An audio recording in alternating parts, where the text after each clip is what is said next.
Welcome to Kenton's videos. Enjoy the video. In this video, I will explain how to make mojito without mint leaves. First, gather your ingredients. You'll need fresh lime, sugar, white rum, and club soda. Instead of mint, we'll explore other aromatic herbs. The key is to properly muddle your chosen herb with the lime and sugar to release its essential oils and flavors. This ensures a vibrant and refreshing drink. When mint isn't available, basil is an excellent choice, offering a slightly peppery and sweet aroma. Rosemary can provide a unique piney and citrusy undertone, adding sophistication. For a brighter, more herbaceous profile, consider cilantro.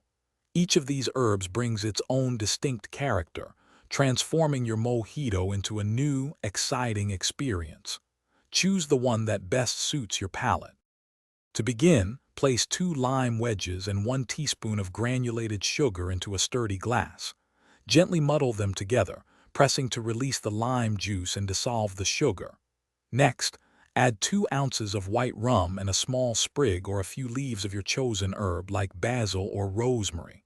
Fill the glass with ice, then top with 4 ounces of club soda. Stir gently and enjoy. For a perfect finish, garnish your mint-free mojito with a fresh lime wheel or a small sprig of the herb you used. You can also experiment with adding fruit purees, such as raspberry or mango, for an extra layer of flavor and color. These simple additions elevate your drink, making it visually appealing and even more delicious. Remember to check the description for a link to the Echo Dot smart speaker and other great deals. Cheers to your creative cocktail. Thanks for watching. Consider subscribing if we helped you.